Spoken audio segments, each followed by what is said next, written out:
I'm a feminist, but I recently got into a debate with a bloke about a subject I think I know quite a lot about, not least because I'm having this very personal experience at the moment.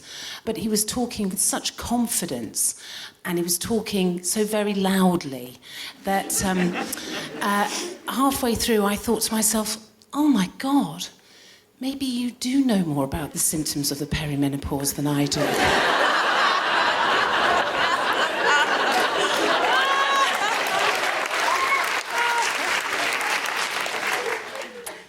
I'm a feminist, but when I went to a weekend convention for skeptics and rationalists, I felt like I was the one in the Onion headline. Moderately attractive girl has weekend of her life at comic book convention. And I really enjoyed being super hot for 48 hours. No idea, I was really hot. I was like a supermodel. I was so hot. What was it? It was a weekend for rationalists and skeptics to sort of sit around going, oh, we know better than everyone else. I was just there for the comedy bit, to be honest, but I walked in and heads turned like it was a 1940s American film, and I was Marilyn Monroe. And men stuck their cigarette lighters out. I didn't even have a cigarette. They just went like that. I was just like, and I felt like a fox fur fall, obviously a faux one. Faux fox fur, come on. Fell from my shoulders. I wasn't wearing one before then. I transformed into a magical sex kitten. I want to go to this with you next time. Yeah, it was extraordinary. I'm a feminist, but before I had children, I used to be quite judgmental of mums on a school run. I'd see them and I'd think, ooh. Run a brush through your hair, love. Are those Crocs? I'm a lesbian, even I wouldn't wear Crocs. What the hell are you doing?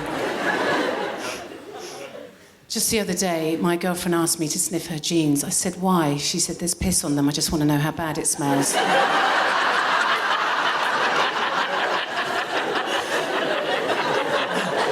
I don't judge anymore. I'm a feminist, but when I went to a weekend convention for skeptics and rationalists, I loved that I was the queue for the loo. And that the men were waiting for an average of 15 minutes. Oh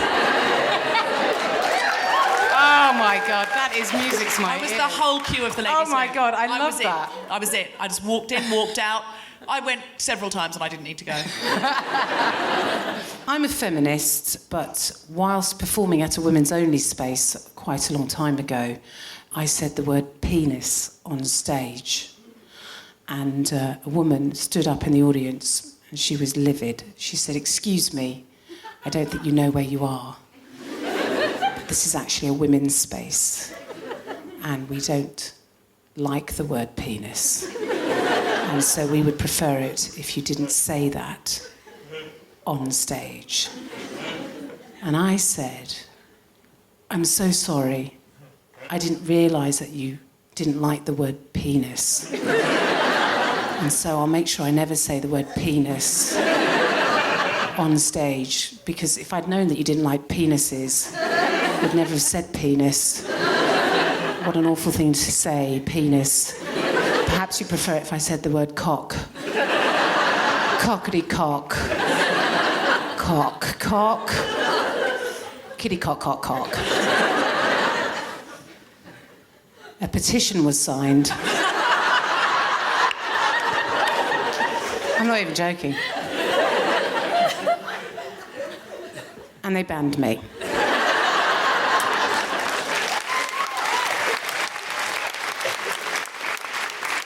In a very real way, they didn't need to ban you from there. You were never fucking going back. No, I was never going back. Absolutely. That's just... I mean, that was just the tip of the iceberg of that particular evening. There was worse to come, unfortunately. It's the tip of the penis. Oh, I don't want that visual image. I'm a feminist, but I'd probably be pretty happy if any of the cast of 2.5 Men flirted with me, including Charlie Sheen or the kid. I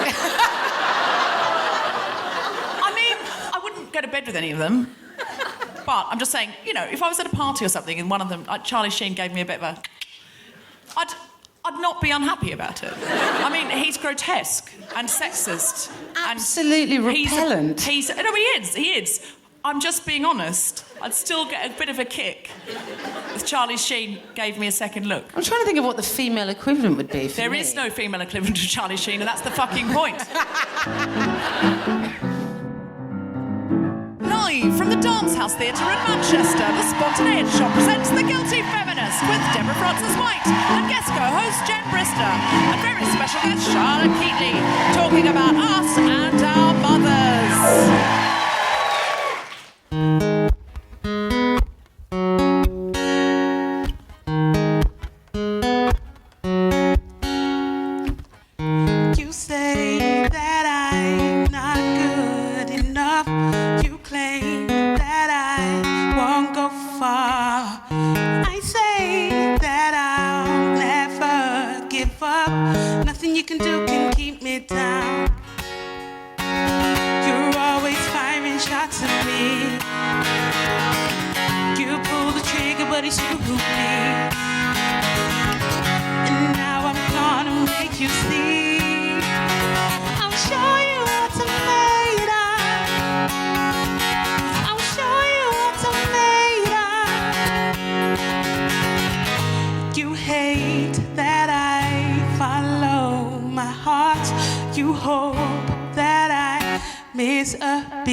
Put your hands together for Nicki Kelly!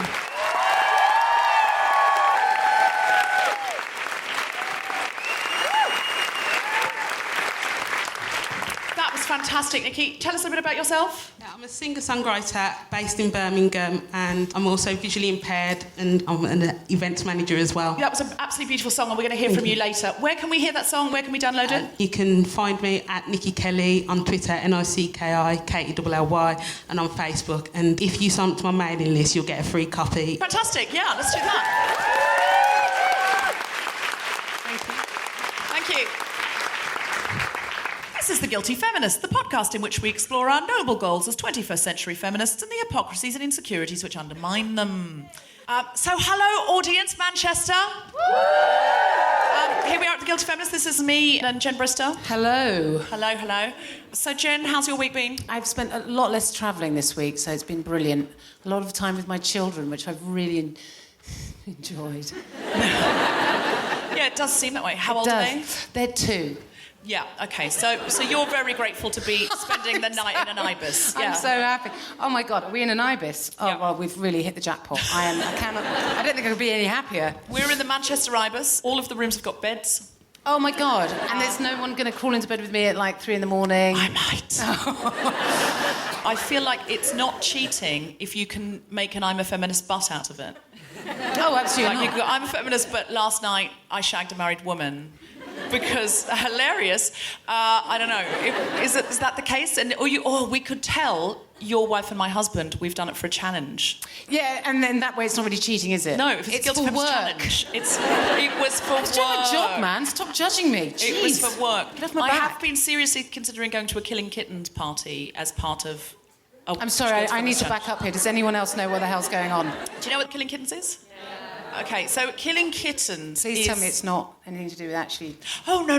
It's like a metaphor for lady masturbation. Okay.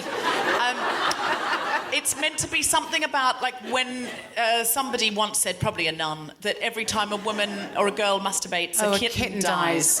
So, yeah, probably a nun said that. Someone who didn't want it to happen and was playing... There's a lot of dead cats around, someone who was playing into the female love of the cat. That's a huge responsibility, isn't it? It's a huge responsibility. On a lonely Ibis hotel in Manchester. It's a lot of responsibility. Listen, if you don't have some fun tonight, when will you? Because until your children are 6, there'll be no more sex. That's how it works. My partner's already told me that, and I don't think that's got anything to do with the children, but yeah. Fair play. I think that's yeah, so Killing Kittens is a party. I think it's meant to be like a female-led sex party. Oh, I've heard about this. And then everybody masturbates in front of each other. No. Oh. No. But you can sort of... But I want to go to that part. You all have to wear masks and sort of dress up and wear masks, and then you go around the room. But I think the women are meant to approach the men don't approach the women. Oh, I don't want to go to this party with men. No, thank you. No, fair enough. No. I mean, there are... Actually, the only Killing Kittens I've been to was an all-lady one. Because I felt safer there. So wait a second, can I just back up here? Because as a gay woman, I want to know how this works. So you get a load of gay women in a room and say, look, what's happening here is some sort of sex party. And they don't all just sit around drinking cups of tea and eating Garibaldis. They actually do stuff. There wasn't a lot of action at the one I went to be honest. There was a lot of intense conversation, and it was There never is. A lot of bi-curious women, like me. So I went as a sort of bi-curious woman who felt...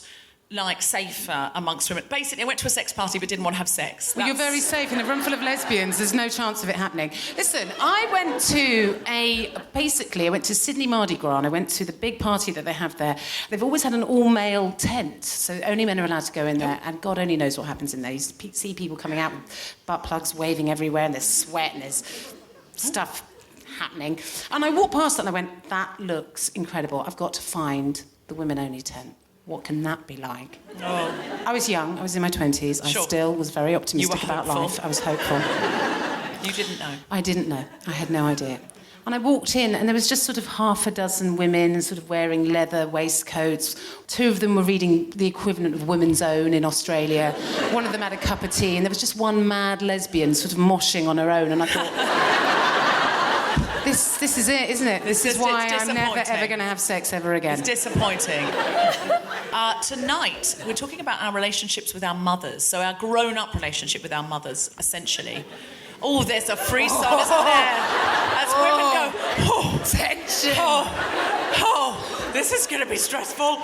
Talking about my relationship with my mother. Just think, whoever you are in 30 years, you will become your mum. Yeah. People are leaving, come back. Just as a for instance, if you think you couldn't live with your mother for months without being irritated by her, go,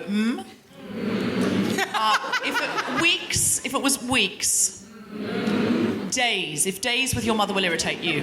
Oh, they were quick there. They were quick. They didn't need to be asked. Same people. It's the same people. Hours. If your mother can irritate you in minutes. Minutes. Okay, most of you are hours. If your mother cannot irritate you in hours or days, go, Oh, there's 4 of you. Great. So, Jen, what was your challenge? My challenge was to take my children to my mother's house where we would stay overnight. And because my mum has students that live with her, I would have to share not only a room, but a bed. Lordy McLummocks, that's extreme. It is extreme, isn't it? It was, you know that point in the day when you've spent the day with your mum and you think, this has been actually all right. This has been okay. Do you do that? And you go, Surprisingly okay. Yeah. Do we still like each other? We like each other. And then you go, good night. Oh, no. Because then you've got to get into bed with them. Yeah, there's no getting away. You need that space at the end of the day. And my mum snores. Oh, yeah. And she keeps everything she owns in a plastic bag. Does anyone else's mum do that? So when she's getting ready for bed, all you hear is... There is nothing more annoying. Like if you've ever been in a communal dormitory and there's always somebody rustling a plastic bag, isn't there, in the middle of the night. You're like, just get the thing out, whatever it is. And that was my mum, like, just at night, she'd be like, I need to find a toothbrush. I don't know where my shoes are. You're like, oh my God, I'm going to suffocate you with that, with one of thousands of plastic bags. But she's so good with my kids that... you keep her around. I keep her around. For babysitting. I think she's better at it than I am. The mum thing. There was that lovely line in Motherland. The mother's trying to drop the kids at her mother's house. Someone said, why don't you get a nanny? And she said, because I want my children to be raised like I was, by my mother. And there is something about that. There is something... Well, I know in which ways you're going to fuck them up, and I've got a good sense of how to unfuck them from that, because I've had to do it for myself. Exactly. I already know that I can see it already happening at the moment. And also my mum brought me up to be a feminist. I need to say that, because she's always been very headstrong, and my mum kind of thinks men are stupid. And I think that's why when she's with boys, she's like, oh, they need more help, and I just let them get on with it. Whereas with girls, it's just like, you can survive, just, I do understand that pattern, that mothers and sons sometimes, there's a special bond that I'll never understand. You might, because you've got 2 sons.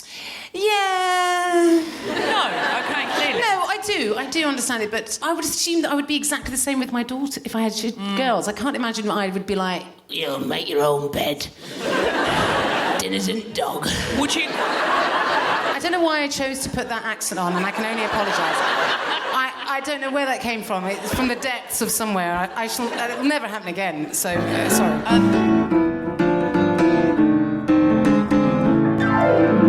Lovely Manchester audience, would you like to hear some stand-up comedy? Then put your hands together and make general woohooing noise for the magnificent Jen Brister!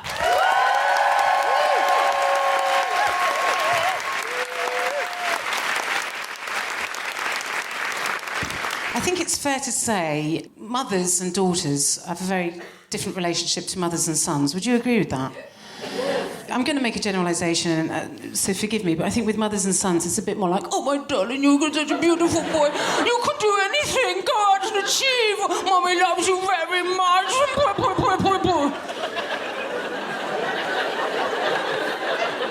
Mothers and daughters, it's a bit more like, you look fat in that, love, make an effort.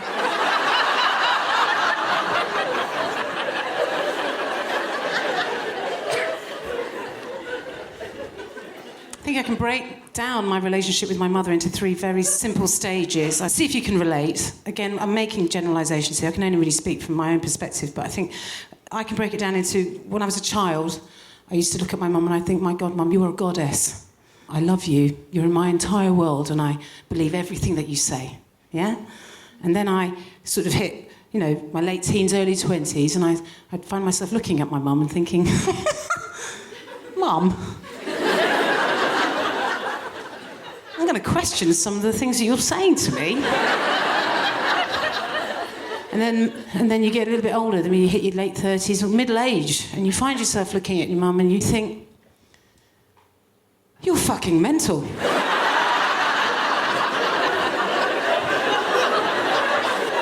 Is it just me? I know that she is, and I know that I will be, and I'm fine with that. I think also that my mum's, it's just really mainly because she's very foreign, and she's just managed to get more foreign as she's got older. You think when people come and live in a country that they lose their foreignness, they don't. They just... My mum's Spanish, very Spanish, okay.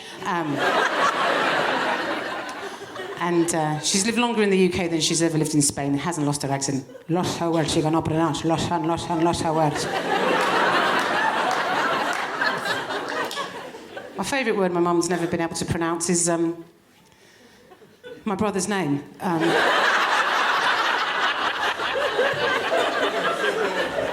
Stephen. Forget it.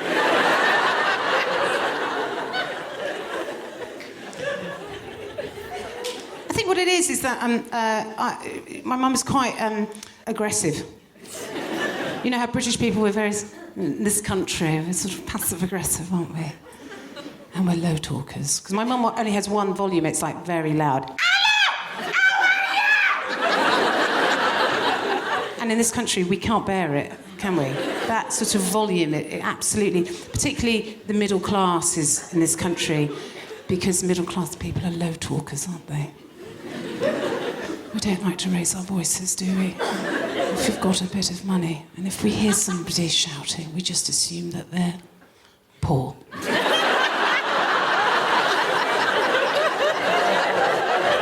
Or worse, foreign.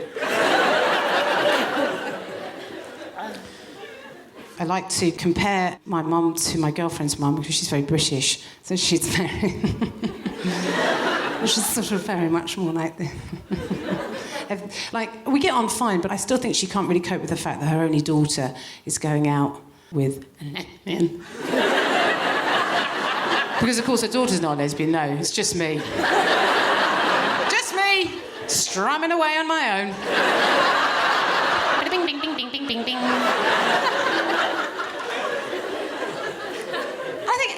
Every time I get introduced to one of my girlfriends, like a member of the family or a friend that hasn't met me, I never get introduced as, you know, the girlfriend or the wife or anything. I get introduced as friend.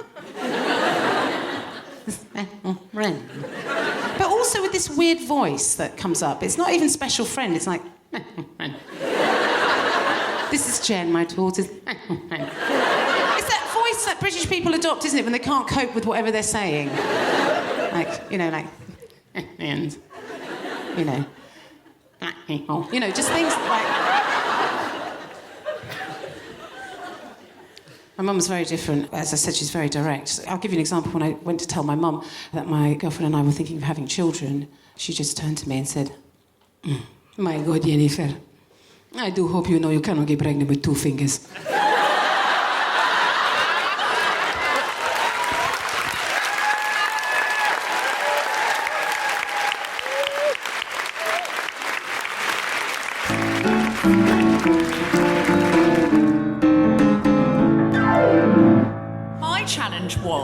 I think it's really easy to get frustrated with one's mother, and my mother has moved back to her hometown where she was raised, and when I went to visit her there, this is in Australia, I said, is there anywhere you'd like me to take you? And she said, yes, I'd really like to go back and see the house I was raised in. So she lived in a house for most of her childhood until she was married from that house, but she's not been back there since. And so we went for a drive and we saw it, and out the front it said it was a holiday let. And so I went on their website and had a look, and the only 2 nights that holiday let was available was that night and the following night. And I said, OK, we're checking in. We're going to stay here. And she was like, oh, no, don't spend the money. And I was like, no, we're going to stay here. We're going to live here. So I rang the lady. She said, yes, come back at 2 o'clock. And we went into the house, and it's this old Australian house, and she was transformed. She was like, this is where this happened, and this is where this happened, and there was a wall there, and that was Nan's sewing room, and this was this, and this was that. And she said it's just how it was, virtually, with a slightly updated bath, because the bath had been one of those ones that you had to wind up. What? What's a wind-up bath? Well, you had to heat it. There was a special kind of water heater for the bath. Oh. It was different times, and it was country town Australia. Did we have those?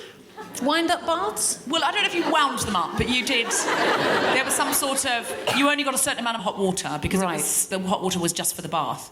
And what was really magical about it was that she told me stories I'd never heard, that she remembered, because she was saying, I was standing here, and then, you know, so-and-so said this, and so-and-so said that. She's a very private person, so I won't tell you the details of it, because she wouldn't want them on the internet, but... It was really beautiful stories about her childhood. And the other thing was, she told me stories as I was growing up. I always used to ask her, but I put the stories together, I could suddenly see it. It was a bit like, and this is going to sound ridiculous, but it was very similar to going to Israel because I was raised on the Bible. Atheist now, don't worry, don't panic. But I was raised on the Bible, and when I went to Israel, when I went to Jerusalem, I could suddenly see how the Old Testament, the New Testament fit in. And I went, oh, this is where the temple was. That's the wall. And when Jesus came, that's where he went in. Okay, so that was Solomon's temple. And when I went to Nazareth, it was like a beach town. And I went, oh, he was this beach dude, this surfer dude coming down, telling all the, the city guys, like, who were the religious heads what to do. Of course they didn't listen to him. He was a surfer dude. He was like Keanu Reeves in Point Break. Point Break, or even in Bill and Ted. And to them. And it's true, like now, if anyone came from Nazareth, they'd just be like, yeah, no. And they're sitting there with scrolls being important. And I just sort of got it. I could put all the stories together. And that's exactly what happened when I was in my mother's house. That I suddenly went, I understand now exactly why you were sleeping there, where that was, what had happened after that. The story of the whole family became clear. And I understood her a lot more. And it was really an incredible time. Like, we just sat and talked. And that night I went to bed. And really, like 3 o'clock in the morning, I got my phone call. I was woken up. And the voice on the other end said, this is the BBC. Would you comment on the death of Victoria Wood? And I'd just been, because they thought I was in London, and I went, what, Victoria Wood's not dead? And they said, yeah, no, she's died. And as a female comedian, would you be happy to come on and be interviewed and tell us how you felt about her? And I was so shocked, because I'd just been woken up. Because Victoria Wood was the first female stand-up comedian I'd ever seen on stage. And she was also very mumsy. Her whole act is quite mumsy. And I was just so devastated by it. And I listened to this song that she sang, and it wasn't really a comedy song. It was called Andrea, and it started off like, I'm 17, I live around here, and think's not so bad. But then she has this whole chorus about how I'm going to get away. And when my nan says, I'm going to cry, my nan says my ship will come in and it'll be a better day. And I could just imagine my mother as this sort of 17-year-old girl in this house, like, trapped there and not able to get away and wanting this better day. And I just understood everything about her, and I just suddenly realised that all of the opportunities she'd given me were the ones that she wanted for herself, and she worked so hard to give them to me. And I sort of, if I was holding anything, those irritations we hold with our parents, I just really let it go, and I just thought, thank you, and I just got it. So it was really a challenge worth doing, because it really has changed my relationship with my mother. And I'm so glad I got to do that, because she's going to not be here one day, and I'll always have that.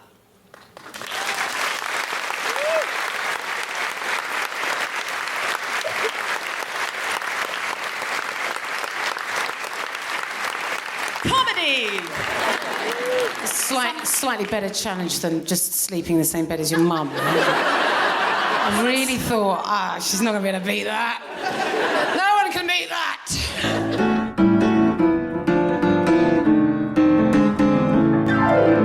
Hello, Guilty Feminist, it's Deborah Frances-White. I am just briefly popping in the middle of your podcast listening to say that on the 6th of February 2018, it will be 100 years since some women first were able to vote in the United Kingdom. That's right. Now, we are doing a show on this date to celebrate it. It's going to be all singing, all dancing, an incredible lineup. We're doing it along with Guardian Live at the Palladium in London's West End, no less. This is going to be a very exciting show. Please join us. If you would like to get tickets, London-Palladium.co.uk. That's london-palladium.co.uk.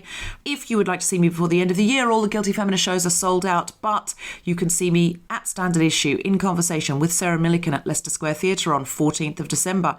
Please come along. There's other fabulous women on the bill. And if you would like to put something in our Christmas stocking, it's going to be 2 years since we started The Guilty Feminist in December this year. The podcast is free every week, but there is one episode that you can download for £5. It's called The Negotiation Special, and if you go to guiltyfeminist.com, you'll be able to download it, and with that £5, we'll be able to do more exciting shows and events and all sorts of things, fly more exciting guests in, that kind of thing. So if you'd like to help us out, we don't do Patreon or adverts. That's the only way you can support us, so please go along and do that if you're possibly able to. It's a fabulous episode too. Don't miss out on it. Now, thank you very much, and back to the podcast.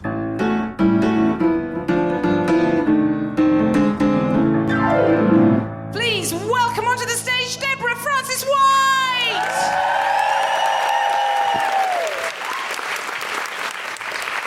I read one of those studies. You know, they do studies in university, and there were 104. They always do studies with really weird numbers, like 97% of 104 people. 104 university-age women asked about their relationship with their mothers.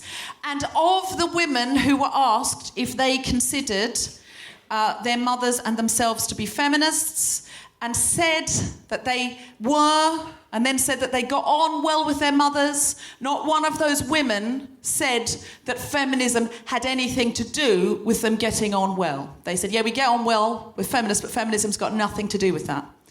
And then of the women who said they didn't get on well with their mothers, do you know what they blamed? Feminism. Because feminism almost always takes the blame and hardly ever gets any credit.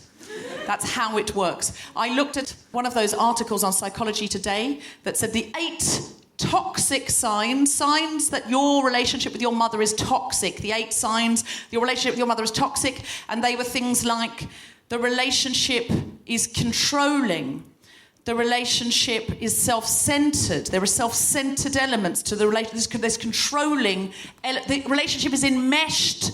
The relationship is codependent. I thought, who the fuck has a relationship with their mother that is not enmeshed and controlling and self-centred? Who are these women having relationships with an uncontrolling mother who does not wish to enmesh herself, that is not in any way codependent or self-centred? Who the fuck are these bitches? Who the fuck? I don't know any of them. In what world is your mother not trying to control you after you leave her home? Of course she is. Of course she is. The reason she is because the relationship that she had with you for your entire life until you left the house was entirely abusive. Living with a child is like living with a cocaine addict. That is clear. For the first 12 years of your relationship with your mother, you're just like a little coke addict. It's like living with somebody who consistently talks about themselves and tells you every single thing they're thinking, just on a fucking loop. Someone who never shuts the fuck up, never asks how you are, consistently tells you all of the mad thoughts that they're having, none of which make much sense, has terrible, horrific mood swings, blames you for everything that goes wrong in your life, and continually throws up on you. That is like living with a cocaine addict. Then for the following 6 years, that's the first 12 years, the following 6 years, they put themselves into some self-imposed rehab in their bedroom and tell you nothing they are thinking. Nothing. So there's been 12 years of, I like Moana, Mummy, do you like Moana? I think I am Moana. Are you Moana, Mummy? I'm like Moana, aren't I, Mummy? I think I am Moana. I'm not Moana. Shut up, I've never been Moana. You're Moana. That's the first 12 years, and the next 6 is just total fucking silence. I said to my friend the other day, does your daughter believe in Santa Claus still? She said, my daughter doesn't believe in downstairs. What are you fucking talking about? The next 6 years, after this person has followed you round, throwing up on you and telling you things that you don't want to hear, they just shut themselves away in a cave, and you have to knock on the door and go, all right? Yes. How was school? Fine. Would you like shut up? That's 6 years. That's abusive, and there's no other way of looking at that. So, of course, if that person now says, I'm leaving, don't try to control me, well, if that was anybody else, they would clearly be clinically insane and need of help. So you'd constantly checking, are you all right? Are you all right out there in the world on your own? Are you paying the rent? Because I saw no sign of any behaviour before you left the house that would be possible. Of course they're controlling. Of course they're fucking controlling. Why wouldn't they be controlling? It's very key to the relationship. I often feel now that I have to sort of try and make things up to my mother because of this abusive relationship that was just childhood. I wasn't a bad kid at all. I was a really good kid. But even the best possible child and adolescent is a horrible thing to have to live with for 18 years, isn't it? I mean, there's just no other way of looking at it. So I do try and make it up to my mother now sometimes. I sort of think, well, she was Santa Claus for 18 years. Well, actually, in my case, a little less, because we became Jehovah's Witnesses. Let's not dwell on that. I've just realised it. Let's not go into the pain of that. Let's not go into the pain of that and how I blame... No, it doesn't matter. It doesn't matter. She was Santa Claus for me for about 14 years. 14 years, she waited up till 2 a.m, crept into my room. Oh, you're still awake. You're just checking if you were still awake. 14 years, she had a sleepless night The night before, she had to cook a roast for 12 because she was pretending to be a mythical creature to deliver presents into my room without me ever realising that it was her, so she would get no credit. Who the fuck else would you do that for? Are you ever going to deliver a present to anyone and then go, it was someone else? Don't thank me. Don't thank me. Well, who was it? Who can I thank? No one you'll ever see. It's an abusive relationship. So I think she was Santa for 14 years. I took her to Downton Abbey. Boom, done. My debt is cleared. I think, you know, she did that school run every day, and she kept collecting us right through to the end of school. So that was 12 years. Every single day she was there. Every single day I got the couch, how was your day? Every single day. It's the relentless nature of parenting that I admire. I don't have children because I love myself. But the relentless nature of that, every fucking day, there's no day off, there's no day where you get not to do that. And it just, I mean, especially in those days, I mean, now mothers do have days off, don't they? They just say, you do it, or they go to a bar and ask another mother to do it and say, I can't cope. But in my mother's day, there was none of that. There was no socially acceptable way of going to the pub instead of collecting your child. So she did it every single day, day in, day out, day in, day out, day in, day out. I took her to Paris, boom. 1 week in Paris, that was all I could do. And that was the debt being cleared. But she has this thing where she'll get to a door, she'll go, this door won't open. And I'll go, well, it says there, there's a big sign that says press the button, push the door. And she'll go, no, I don't know how to do that. And I'm looking and go, well, clearly you do. And what she's really saying to me is, I did that for 18 years. I found the button, I pushed the door. You were lolling behind me going, you find the button, you push the door now. She gets into taxi cabs, genuinely, and she'll go, don't know how to work the seatbelt. She does. I know what she's doing. I had 3 kids. She's added up the seatbelts she's checked and pushed in, and then had to push in again because some stupid 4-year-old's undone it in traffic while she's driving. She's added those up and she's going, I'm never going to do another seatbelt I don't have to do. Clearly she does seatbelts when I'm not there. When I'm there, she's just like, I'm sure you can find a way. Thing you can do for your mother, and this is what I've discovered mothers really want, and I've given this advice to some friends when they've been having tricky times with their mothers. Sometimes we have a tricky time with our mother, don't we? We have a tricky time. We have a tricky period with our mother, don't we? Don't we? I'll tell you, and this never fails. Phone her up. Just be calm. Do your breathing. Ask her advice. No, I mean it. Tell her you don't know what to do and ask her advice. Tell her you are incapable of deciding without her. It's all she wants. It's all she wants. She wants to feel needed. She wants to know that you need her. So you ring her up and say, I don't know what to do, mother. Should I go out with him on another date? Or should I tell him I don't want to see him again? This is the situation. And then, if you really love her, follow her advice. Give her 2 options, both of which you'd be happy to follow. And when she chooses one, don't go, I knew you'd say that one! Follow her advice. Okay. So I'm going to go just around the room. What do you need help with at the moment? Do you need help with something at the moment? I'm okay. You're okay. Do you have curtains that you need choosing? That would be good. That would be good. My mother loves choosing a curtain. Okay, who needs curtains? Anyone here need curtains? Anyone here need help with curtains? You do. You need help with curtains. Okay, you need help with curtains. Do you know what you're going to do? Do you trust your mother's judgment with curtains? Yes. Do you? Ish. So no. You're going to invite her over. Mm-hmm. Is she near enough to do that? Yes. And you are going to have some fabric samples. You are going to ask her advice, say that you don't know, and then you are going to follow her advice, okay? Okay. Does anyone need help with anything that isn't soft furnishings? Life advice. Does anyone need any life advice? Dating advice. Yes, over there. What do you need? Sorry? It's not dating. What is it? Should I attend an old friend's wedding reception even though it's 28 miles away and I don't really see them and don't really like them anymore? I want to discuss that with the room. Should I friend's wedding reception. No. Eve, 28 miles away, don't see them, don't really want to go. I'll tell you what, we'll leave this bit in the podcast. Send her a link, you'll be uninvited. And then ask your mum. Thanks very much.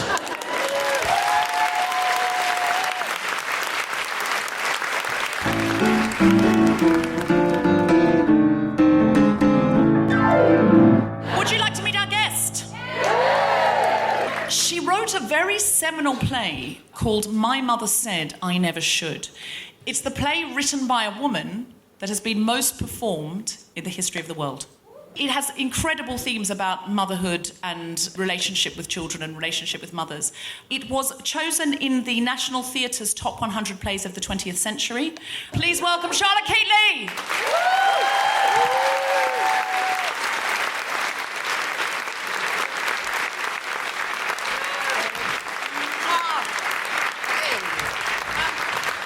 Charlotte, you were looking devastating. For the listeners at home, Charlotte is in a gold sequin dress. Yeah, it's absolutely beautiful. Do you have an I'm a feminist part, Charlotte? Sort of. I'm a feminist, but for the last 4 years I've had a dog called Alfie, and he turns out to be a really unreconstructed fellow. He thinks that women should stay at home and just look after him. Is he, would you say, sexist or misogynistic? Both. Does he speak? He speaks a lot, yes, mainly to me and my daughter and to a few other people. Most days he says he doesn't think women should write at all. Does he say, he says that out? My Yes. cats talk as well. Yes. I mean, obviously, my husband and I voiced them. Right. No, but- he actually talks. Oh, okay. Oh, sorry. I imagined you and your No, daughter he does doing talk. I mean, sometimes when I'm talking to him in the park, he talks back. Sometimes other people notice, and sometimes they don't.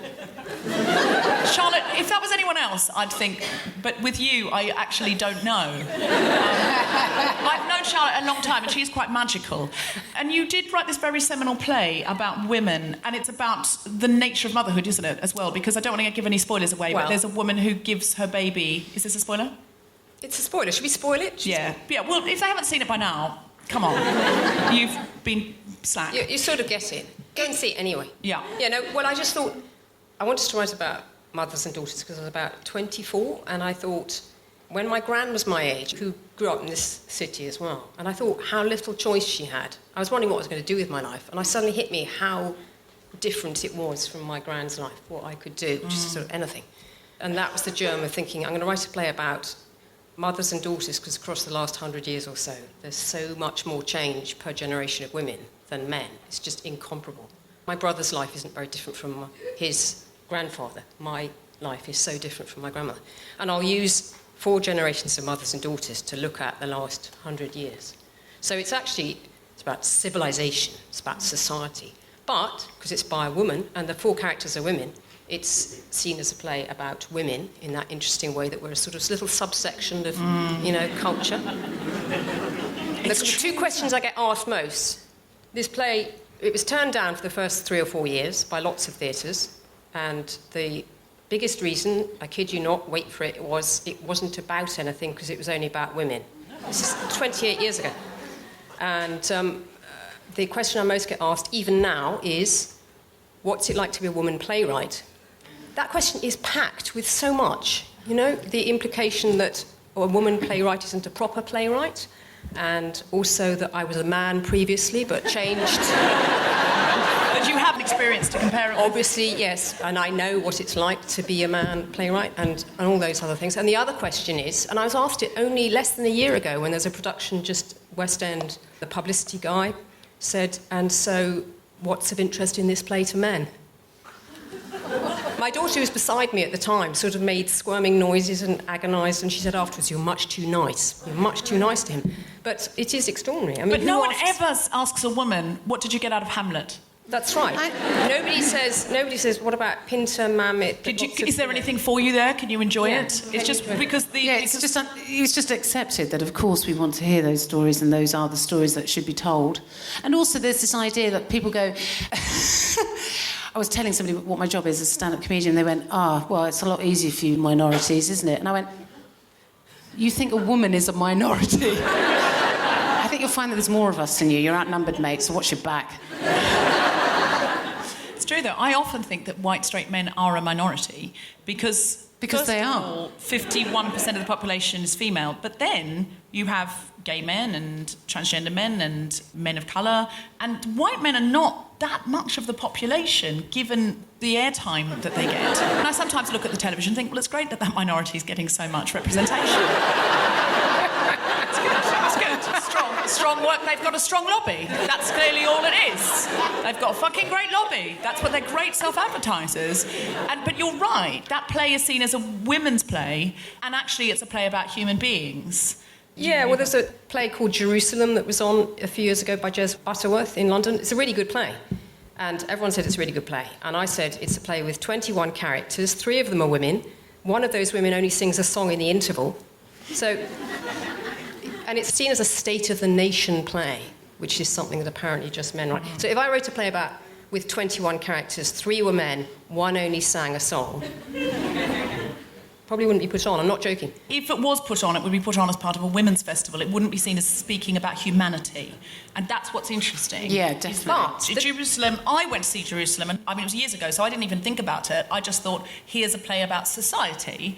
I expect my representation to be low. I mean, I'm much more aware of it now, but I think then I just was like, I'm lucky I've got any representation of me on the stage. Look, there's one singing a song, and that's well done us. You're up to the right place. But even more interesting to me is that Shakespeare, where, if you're taught anything at school about Shakespeare, he covers all human experience. There are no mother-daughter relationships in Shakespeare at all, except Romeo and Juliet, and there's a nanny. So you hardly ever see she has brought up by a nanny. She does talk to her mother twice, doesn't she? And A Winter's Tale, and one of them's frozen for 21 years. That's actually true, isn't it? So I thought maybe there's a little gap here I could fill. Yeah. You've got a grown-up daughter now. It's amazing to think, because you yourself... When are you grown up? She's 20. She would dispute whether I'm a grown-up mother. Yeah, she's got a point there, Charlotte. Yeah. How is it now, having a grown-up daughter and having a relationship? Because I think now the generation gap has just disappeared. My friends who've got grown-up children, I mean, they're never leaving that house. And they're going, well, why would we go? Because it's actually just a very glamorous flat share. Like, when I couldn't listen to the same music. I couldn't wait to leave. 18, I was out of there. But we couldn't listen to the same music as our parents. We couldn't swear in front of our parents. We couldn't have sex in front of our parents. Not in front of our parents, but... I was going to say, I'm pretty sure I still can't do that. No. But, like, bring someone back and have sex, and that would be fine. Roll over, Mama brought a friend. Come on. Flipping it. You're taking up a lot of this blooming bed. No, listen, it's the other way with us, OK? My daughter is at university, and she's got a flat, shares it with 3 other women, and I go there to stay, to get proper hot meals, clean sheets. She has clean sheets and a dressing gown ready, and she says, the bathroom's there, you can use my shampoo. I'm not joking, this is serious. Yeah, inverse parenting, I think, is a great thing. So my mum, for example, she wore clothes that sort of matched in the right way. She went to the hairdresser and had a proper cut. She prayed to somebody called Father, and she nodded and smiled when she talked to men. The house was always clean. We had regular meals at the right time. By my age, she was a neurotic, very depressed, unhappy mess. So I looked at all that and thought, OK, let's do it differently. And I did it differently. And it's great. So by the inverse parenting law, we were talking about this today. I was asking George about favourite moments. There was when we used to go to John Lewis to look at the Christmas decorations, but not buy any because they're really expensive. And then go to Sainsbury's next door and buy a big jar of gherkins, usually chocolate, and wafer-thin turkey ham. And then we get in the car and eat them all, eat all the gherkins, and drink the juice and everything. And that was a balanced meal because we liked doing that. And my mum would never do things like that. We did have sensible meals too, and I could cook reasonable things. But my daughter is a brilliant, brilliant cook. And it's inverse parenting, do you see? Because I didn't really cook proper meals, but she was reading recipe books by the time she was 12. So you've saffied her, basically. Yes, there is a worrying tendency like that. It's true, though, I think, because children will always rebel. So if you want them to be on time, you just have to be a really late parent. Yeah. And they're like, Mum, get in the car! I'm going to be late for school and it's your fault again! And if you want them to do their homework, then don't do yours. Basically, be all like, oh, I'm a bit scatty. No, do what you want. And you're like, no, you've got to care about this. So it's probably a great way to motivate them, really. I'm picking up tips. Yeah. And it's all getting in there. Lots of rows. we've been rowing ever since she could talk. I do like that. Seriously, I like that, because that was another thing my mum didn't do, is express anger. And I was never very good at it. So I can with my daughter. We have great rows, and then at the end, you know how you make up and stuff. So my daughter will come to me in the evening and say, "Mum, I'm so sorry that you were wrong." And it works every time. Do you, I Jen... could never say that to my mum. That wouldn't work. No, that would be a terrible period. God, it would be like a sort of Paleolithic era of standoffish passive aggression with my mother if I said, "I'm sorry, you were wrong." It would last some months, I think. I don't know, I'm guessing. Yeah, I think the same. She'd be like, "Don't be silly, get out." There would be no way I could... I always like... You know when people used to say, "Oh, my mum's my best friend? She's my best friend, my mum." I think, you mentally ill. What the hell's wrong? Go and get some friends. Just leave the house and meet some people. But as I got older and I've matured, I've thought that might be nice if I had a slightly... Our relationship is definitely a lot better, but I do think there was a certain amount of kind of... Because we're both very dogmatic, very aggressive women, that neither of us would ever back down from an argument. Somebody has to go, "Do you know what, let's leave this and let's talk about it when we're not so cross," but we wouldn't. We were just like... And then it would never sort of end well. Why do you think it is that we can't find that good place with our mothers sometimes? What is it that stops us? Because as feminists, we're so good at the sisterhood often, and we'll be there for our friends, we'll be understanding. Like, our friend can ring us up and go, "I don't know why I did it, but I went back to Jeffrey's house last night, but oh God, not Jeffrey. Yes, Jeffrey. And I don't know why I did it, because he was always the same, but he texted me and I thought, I'll just go over, he might have changed this time. And I went over and he had a bottle of Kahlua, and I've been off the drink for 6 months, but I just thought I'd have one little Kahlua, because what can that hurt?" But of course, then I drank the whole bottle. And then I was at Jeffrey's, 72 hours, and then his wife came home. It turns out he's married. And who could see that coming? It's only happened 4 times before. And then you'll go, "Oh, darling, don't worry about it. No, these things happen to everyone. They don't." But it's... And then you sort of go over and you run to that person's rescue. But your mother will say, "Oh, darling, I forgot to pick up the buttons." And you go, "What? God! The fuck? I texted you and reminded you about the buttons, and you, again, do not put me first." Why is it that we're so harsh to our mothers and we can be such great sisters to other women? Why? Jen, Do you know what? I think that's a really, really good question. And I if I could only figure that out, I think that there is a part of me that remains in stasis, like, probably because my mum is the kind of mum that was very, "I am your mum, and so you listen to me, and I'm the boss." And there was a little bit of her that was always mothering me. So I think, like, really, if she could have breastfed me at 30, she would have. She was that kind of mum. So there's a little bit of arrested development that I have with my mum. So I can be like this, you know, quite grown up, reasonably grown up, not very, adult in life, and then I go back to my mum's and there's a little bit of me that goes, "Oh God, there's nothing in the fridge," you know. Yeah. Which is a lie, because there's always something in the fridge, it's packed. I don't know why I said that, that's a bad example.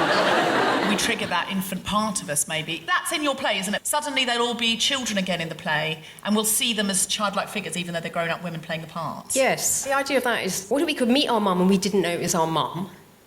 Sort of magically. Because you know how your mum has a sort of invisible label on her, mum? So when you talk to her, your voice goes different, and so does hers and everything. So I thought, well, you can do anything in theatre. So out of time, you see all 4 of these women meeting as children and playing kids' games together and stuff. And they don't know that one day in another world they'll be grandmother and all that. So they talk to each other more equally, which is sort of an ideal to me, I suppose. It's different from being best friend. And I mean, I wrote this years before I had my daughter. But the lovely thing is, actually, I do have that with my daughter. And I think it's still... When I went to see that play in Watford, because that play, my mother said, it was originally in Manchester, wasn't it? That's right. Started here at Contact Theatre. Home team. But I saw it in Watford, and one of the characters looked exactly like your daughter, even though you didn't have a say in that casting or something. I remember some spooky story where the character was exactly like Georgia, and it was freaking me out. Oh. But it was like, we talked about it at the time, and you said, yeah, it's weird, isn't it? No, you don't remember that. Okay, we'll edit that out.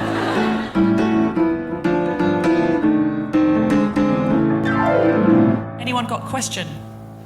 Hi. I saw a Twitter thread fairly recently, and it was hilarious. It was about sort of the most embarrassing and offensive thing mothers have said to their daughters about their body. I was stood in a very busy shop once, and my mum patted me on the stomach and said, "Suck it in." And so I was just wondering if anybody wants to get it off their chest. Oh, I love Manchester. She's just gone. Anyone else got anything? That's a great question. Anyone got anything that their mother said about them physically they'd like to get off their chest? I've got one. Oh, Charlotte's got one. No, Great. it's just because I've got this tattoo here. It's my heart on my sleeve, carried by a little bird. And I got it done when I was about 21. And I was home visiting, and my mum said, when she saw it, "No one will ever marry you now."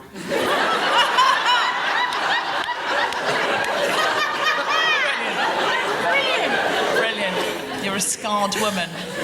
So, Yes? so yeah, sort of carrying on from what you said with like mothers and influencing you and stuff.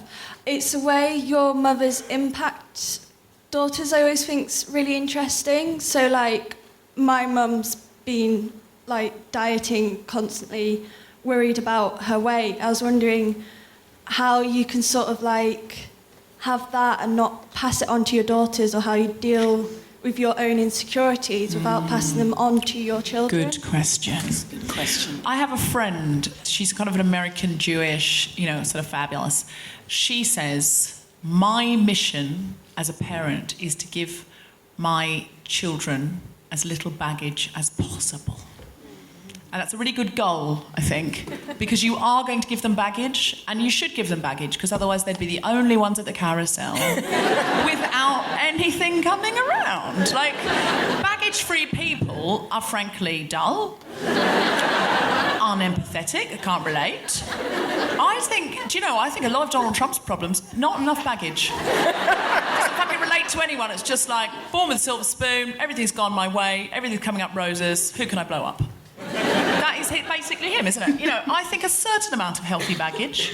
What do you think, Charlotte? I think you have to make yourself as happy as you can. And after writing this play about mothers and daughters, there's so much expectation and so much frustration of things you didn't do, and we pass that on to daughters much more than sons. So Why do women get all the shit? Because we judge women so much harder. We all get judged much harder on stage, off stage, as mothers. Mothers get judged so much harder than fathers. Yeah, I think that's true. Like, as a mother, you get judged. I was thinking about this today. I judged my mother harder than my dad. I think that's really interesting. As a guilty feminist, that's my guilty feminist thing. I realise I expected more of my mum. So you can say to your daughter, I'm worried about these wodgy bits, and you say it in a way that she just says, "Oh, don't be stupid, mum," or just, look, these chocolate eclairs are nicer than that. So you can share your worries, but in a way that isn't about being perfect. I think that's the thing. I had a bit in my set once where I used to say, who gets annoyed? That bit where I did before, where who gets annoyed by their mother in minutes? And then I'd be like, who gets annoyed by their dad? And hardly anyone was. And there was a young woman there with her father. And I said, what are your memories of your dad? And she went, oh, he taught me how to ride a bicycle and blow bubbles. Of course he's not annoying. Because this person that took you off on a magical bicycle ride, as opposed to the one that said every single day, can you please put your shoes on? Can you please put your shoes on? Can you please put your shoes... would you put your shoes on? Could you pop your shoes on, lovely? Come on, darling, pop your shoes on now. Put your shoes on! And that's the only bit we remember, is put your shoes on. And some mothers just edit out all the crap before that now. I see it, they just go, put your shoes on!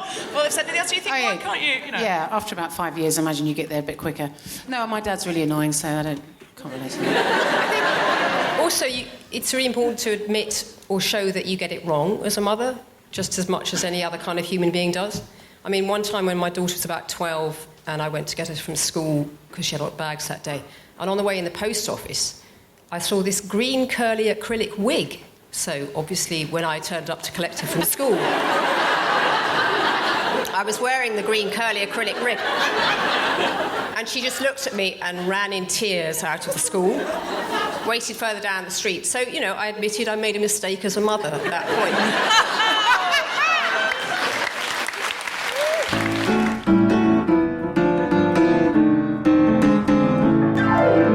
Charlotte, do you have anything to plug? Anything you'd like us to watch, listen to? Well, you can look out for my next play. It's going to be on at Watford Palace Theatre first, and then I hope it'll be here in Manchester. This is a tricky one because I'm not quite sure about the title yet. So watch out for an untitled Charlotte Keatley project. Watch out for a paper. It's about an amazing woman who is an 18th century mathematician and genius called Emily du Châtelet, but she was also a mother and had kids and was married to one man and sleeping with another one and had lots of guests, and the roof was always leaking and things like that we all deal with, but she was a genius too. I love the sound. That's right up my street. Right. That's round my cul-de-sac, up down my alley. That's very thorough. Yeah, I'm going to that 5 times. And also, we can buy the copy of My Mother Said. If you've never read My Mother Said, I Never Should, you should buy it and read it, and you could even put it on. I mean, you could just put it on your front room, that probably won't cost you anything, or you could put it on at your Amdram Society or your school if anyone's a teacher at a school. The next production will be next year, actually, Black Eyed Theatre, touring it around. Oh, perfect. Well, we'll all go Or on a you can group go to outing. Spain or Israel, it's on soon. Great. Spain, you could take your mother. That could I'll be take bonding. my mum, yes, Spain. all the way to her homeland. Would you like to plug anything, Jen Brister? I'm sure I should have something to plug. No. What's your Twitter? Oh, you can follow me on Twitter, which is my name, Jen Brister. And yes, that's it, really. Jen's on the circuit the whole time, so you can catch her in your local comedy club. I feel like I should have something like a range of cosmetics I'm about to launch. I know, I feel like I have anything to plug, you know. Yeah, drop an album. Make one up. And you must, of course, sign up for Nicki Kelly's mailing list, and then you will get a free copy of her song, her kick-ass feminist song. Follow The Guilty Feminist on Twitter at GuiltFemPod. Check out our Instagram, instagram.com/The Guilty Feminist. Like our Facebook page. Sign up to our mailing list to get notified as soon as a new episode is released. And please, please, please go to iTunes and rate, review and subscribe. It helps other people find the podcast. Give it 5 stars. You can give every episode 5 stars. Just because you've reviewed it once doesn't stop you reviewing it every week. And while Nicki's getting set up, can we have a really, really big round of applause for our fantastic co-host, Jen Brister? And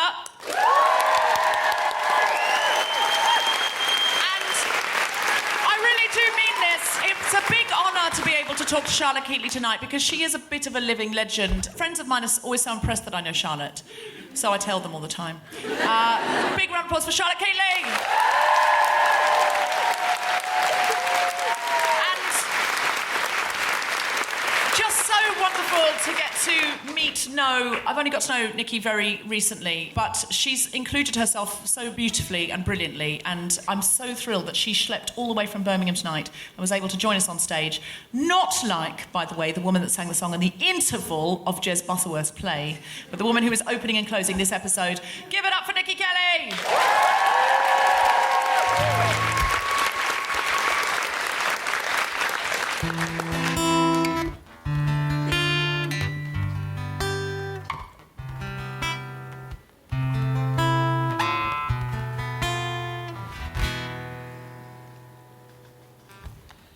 First I was afraid, I was petrified. Kept thinking I could never live without you by my side.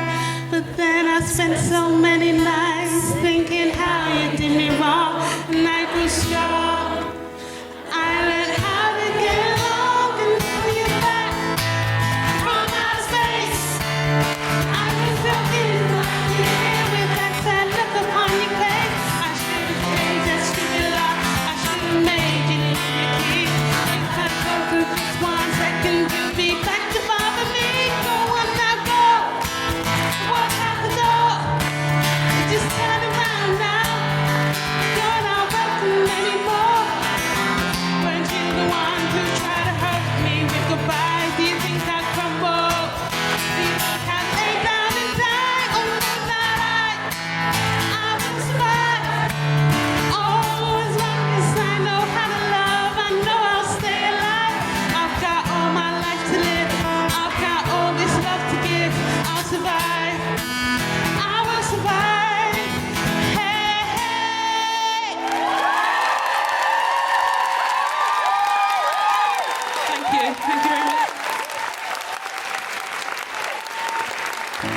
You have been listening to The Guilty Feminist with me, Deborah Frances-White, guest host Jen Brister, and our very special guest, Charlotte Keatley. The producer was Tom Salinsky for The Spontaneity Shop.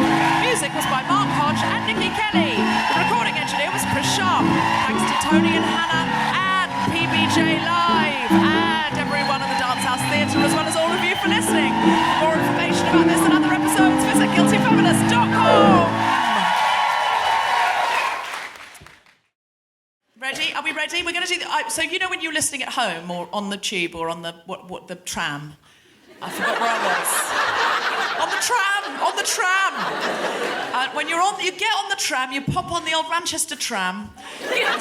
You want to be able to look out the window and not worry about where you're going. And hello Manchester, that kind of thing. You're going from Manchester Street to the Manchester Royal Exchange. Have you ever been to Manchester? Yep, loads. That's why I know both those places. Ship comes in, we'll have a better day. Well, I'm 17 and I live round here and it's not so bad.